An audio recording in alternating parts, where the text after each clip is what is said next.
Mendoan menyatu dalam doa dan renungan dari Katedral Kristus Purwokerto.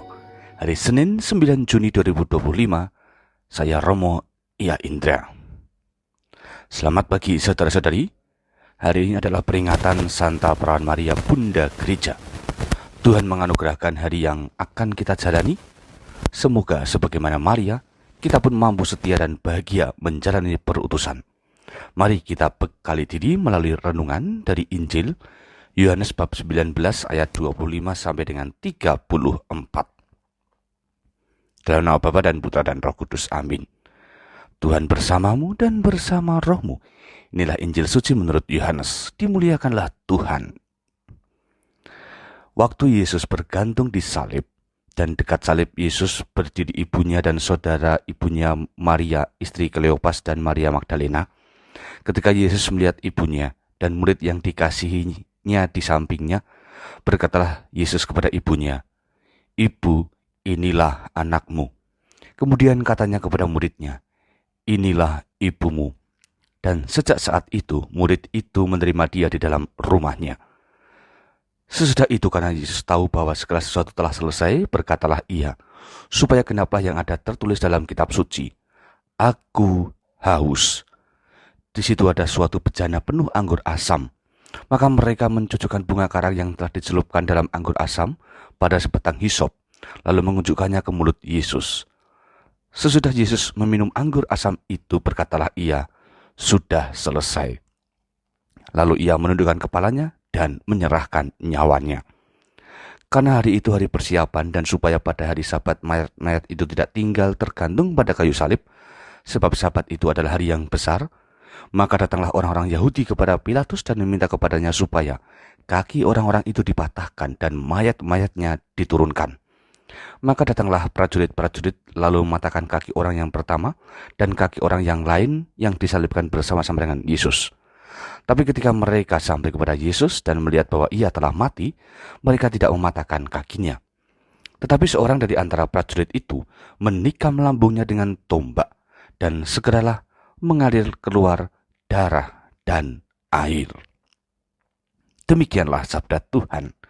Terpujilah Kristus.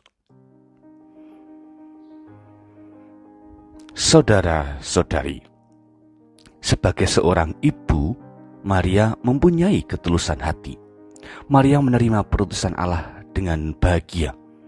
Hal itu ditunjukkan dengan kesetiaannya menemani Yesus sampai di kayu salib. Tidak mudah, sebab Maria harus berdamai dengan kesedihan. Maria tidak dikalahkan oleh perasaannya sendiri, melainkan lebih memilih untuk menguatkan hati di dalam iman. Maria percaya bahwa Allah pasti akan punya rencana yang lebih baik, kendati hatinya sedang bersedih. Kita bisa belajar bahwa hidup harus dilandasi hati yang penuh dengan pengharapan. Percaya bahwa Allah pasti membawa kita pada kemenangan, meski jalan yang kita tempuh itu tidak melulu dalam kenyamanan. Saudari-saudara, melalui Maria inilah kita diingatkan bahwa Allah tak pernah meninggalkan kita. Allah selalu hadir dan menyertai kita. Terkadang, musuh yang perlu kita kalahkan adalah perasaan sendiri yang sering membuat kita itu pesimis, terpuruk, putus asa. Iman adalah kuncinya. Jika iman yang kita yakini itu kuat, maka kita pun mampu menguasai segala situasi dan perasaan pribadi. Mari kita mohon rahmat kekuatan iman agar tetap tulus menjalani perutusan dan berani menerima segala rencana Allah. Selamat menjalani hidup pada hari ini.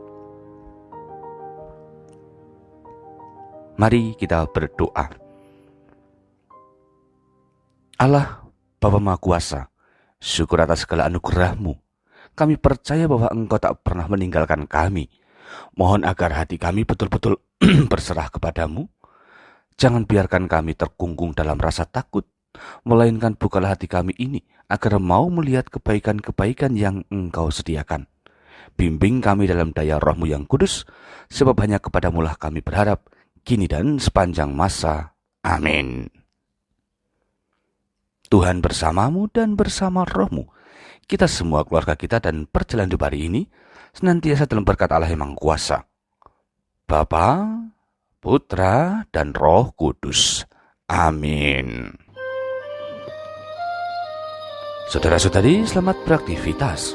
Tuhan berkati. Salam mendoan.